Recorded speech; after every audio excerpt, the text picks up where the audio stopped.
आइए भक्तों, हम सुनते हैं मार्गशीर्ष मास की गुरुवार की महालक्ष्मी जी की व्रत कथा।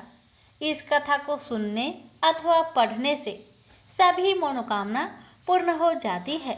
भारतवर्ष के सौराष्ट्र देश में द्वापर युग की यह कहानी हुई है। सौराष्ट्र में उस समय भद्रश्रवा नाम के राजा थे। वे बड़े पराक्रमी राजा थे। 4 वेद, 6 शास्त्र, 18 पुराणों का उन्हें ज्ञान था। उनकी रानी का नाम सूरत चंद्रिका था। रानी देखने में सुंदर और सुलक्षणा थी तथा पतिव्रता थी। उन दोनों को 7 पुत्र तथा उनके बाद एक कन्या का वरदान मिला था। कन्या का नाम श्यामबाला था। एक बार महालक्ष्मी जी के मन में आया कि जाकर उस राजा के राजप्रसाद में रहे। इससे राजा को दुगनी धन दौलत की प्राप्ति होगी और वह इस धन दौलत से अपनी प्रजा को और सुख दे पाएगा। गरीब के घर अगर रहे और उन्हें धन दौलत प्राप्त हो तो वह स्वार्थी की तरह केवल अपने ऊपर ही खर्च करेगा। यह सोचकर श्री महालक्ष्मी जी ने बूढ़ी ब्राह्मण स्त्री का रूप धारण किया। हाथ में लाठी लिए लाठी के सहारे रानी के द्वार तक पहुंची। यद्यपि उन्होंने बूढ़ी औरत का रूप धारण किया था, पर उनके चेहरे पर देवी का तेज था। उन्हें देखते ही एक दासी सामने आई। उसने इनका नाम, धाम, काम, धर्म पूछ डाला। वृद्ध ब्राह्मण का रूप धारित माता लक्ष्मी ने कहा, पालिके, मेरा नाम कमला है। मेरे पति का नाम भुवनेश है। हम द्वारिका में रहते हैं। तुम्हारी रानी पिछले जन्म में एक वैश्य की पत्नी थी। वह वैश्य गरीब था। दरिद्रता के कारण हर रोज घर में झगड़े होते थे तथा उसका पति रोज उसे मारता था। इन बातों से तंग आकर वह घर छोड़कर चली गई तथा वन जंगल में खाली पेट भटकने लगी। उसकी इस दुर्दशा पर मुझे दया आई। तब मैंने उसे सुख संपत्ति देने वाली श्री महालक्ष्मी जी की कथा सुनाई। मेरे कहने पर उसने श्री महालक्ष्मी जी का व्रत किया। श्री महालक्ष्मी जी प्रसन्न हुई। उसकी गरीबी दूर हुई। उसका घर संसार दौलत संतति संपत्ति से भर गया। बाद में पति पत्नी दोनों परलोक सिधारे। लक्ष्मी व्रत करने के कारण वे लक्ष्मी लोक में रहे। उन्होंने जितने साल महालक्ष्मी जी का व्रत किया उतने हजारों साल उन्हें सुख भोग मिला। इस जन्म में उनका जन्म राजघराने में हुआ है, परंतु वह श्री महालक्ष्मी जी का व्रत करना भूल गई है। उसे यह याद दिलाने मैं यहाँ आई हूँ। बुढ़िया की बातें सुनकर दासी ने उन्हें प्रणाम किया तथा श्री महालक्ष्मी जी का व्रत किस तरह किया जाए इस बारे में पूछा। बुढ़िया रूप धारण किए हुए श्री महालक्ष्मी माता ने दासी को पूजा की विधि तथा महिमा बताई। इसके बाद वह दासी माता को प्रणाम कर रानी को बताने अंदर चली गई। राज वैभव में रहते हुए रानी को अपने ऐश्वर्य का बहुत घमंड हुआ था। संपत्ति तथा अधिकार के वजह से वह उन्मत्त हो गई थी। दासी द्वारा बताई गई बुढ़िया की बातें सुनकर वह आग बबूला हो गई और राजद्वार पर आकर बुढ़िया रूपी श्री महालक्ष्मी पर बरस पड़ी। उसे यह मालूम नहीं था कि श्री महालक्ष्मी माता बुढ़िया का रूप धारण किए द्वार तक आई हैं, परंतु रानी का इस कदर रूख बर्ताव तथा अपना अनादर देखकर माता ने वहाँ ठहरना ठीक ना समझा। वे वहाँ से चल पड़ी। राह में उन्हें राजकुमारी श्यामबाला मिली। उन्होंने श्यामबाला को सारी बात बताई। श्यामबाला ने अपनी ओर से श्री महालक्ष्मी माता से क्षमा मांगी। माता को उस पर दया आई। उन्होंने श्यामबाला को श्री महालक्ष्मी व्रत के बारे में बताया।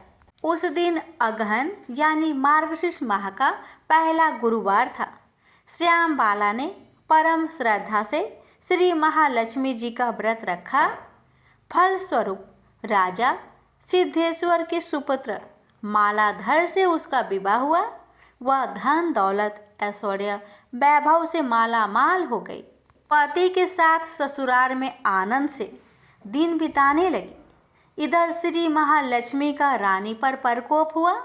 फलस्वरूप राजा भद्रसर्वा का राज्य एवं राज कारोबार नष्ट हो गया, यहाँ तक कि खाने की लाले पड़ गए।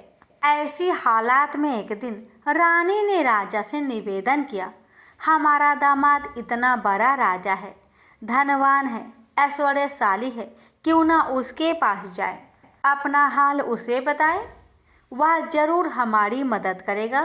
इस बात पर राजा भद्रसर्वा दामाद के पास रवाना हुए। राज्य में पहुंचकर एक तालाब के किनारे थोड़ी देर विश्राम लेने के लिए ठहरे।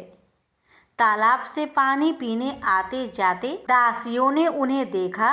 उन्होंने विनम्रता से उनकी पूछताछ की।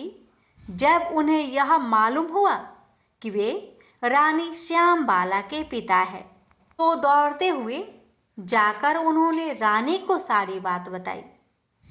रानी ने दासी के हाथ राज परिधान भेजकर बड़े ठाट से उनका स्वागत किया तथा आदर सत्कार किया, खान पान करवाया।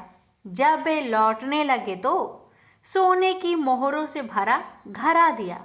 राजा भद्रसर्वा जब वापस लौटे तो उन्हें देखकर रानी सूरत चंद्रिका खुश हुई। उन्होंने सोने की मोहर से भरे घड़े का मुख खोला, पर हाय भगवान, घड़े में धन के बदले कोयले मिले। ये सब श्री महालक्ष्मी जी के प्रकोप से हुआ। इस प्रकार दुर्दशा में और कई दिन बीत गए। इस बार रानी स्वयं अपनी कन्या के पास गई। वह दिन अगहन माह का अंतिम गुरुवार था। श्याम बाला ने श्री महालक्ष्मी का व्रत किया, पूजा की, अपनी माता से भी व्रत करवाया। इसके बाद रानी अपने घर आई। श्री महालक्ष्मी का व्रत रखने पर उसे फिर से अपना राजपाट, धन दौलत, ऐश्वर्य प्राप्त हुआ। वह फिर से सुख शांति आनंदमय जीवन बिताने लगी। कुछ दिनों बाद राजकन्या श्याम बाला अपने पिता के घर आई। उसे अपने घर देखकर सूरत चंद्रिका को पुरानी बातें याद आई। यही कि श्याम बाला ने अपने पिता को घड़ा भर कोयला दिया था और उसने तो कुछ भी नहीं दिया था। इसी कारण श्याम बाला को पिता के घर आने पर उसका कोई आदर आतिथ्य नहीं हुआ, बल्कि अनादर हुआ। पर उसने इस बात का बुरा नहीं माना। अपने घर लौटते समय उसने पिता के घर से थोड़ा नमक ले लिया। अपने घर लौटने पर उसके पति ने पूछा, अपने मायके से क्या लाई हो? इस पर उसने जवाब दिया, वहाँ का सार लाई हूँ। पति ने पूछा, इसका मतलब क्या हुआ? श्याम बाला ने कहा, थोड़ी धीरज रखे, सब मालूम हो जाएगा। उस दिन श्याम बाला ने सारा भोजन नमक बिना डाले ही बनाया और परोसा। पति ने खाना चखा, सारा खाना नमक बिना था, इसलिए स्वाद न आया। फिर श्याम बाला ने थाली में नमक डाला, इससे सारा भोजन स्वादिष्ट लगने लगा। तब श्याम बाला ने पति से कहा, यही है वह मायके से लाया हुआ सार। पति को उसकी बात सही लगी। फिर वह दोनों हंसी मजाक करते हुए भोजन करने लगे। कहा गया है कि इस तरह जो कोई श्रद्धा भाव से श्री महालक्ष्मी जी का पूजा करे, उसे माता की कृपा प्राप्त होती है, सुख संपत्ति शांति प्राप्त होती है, सभी मनोकामनाएं पूरी होती है। परंतु यह सब प्राप्त होने पर माता की पूजा को भूलना नहीं चाहिए। हर गुरुवार को व्रत पाठ अवश्य करना चाहिए। इस तरह श्री महालक्ष्मी जी की महिमा भक्तों की मनोकामना पूरी करती है।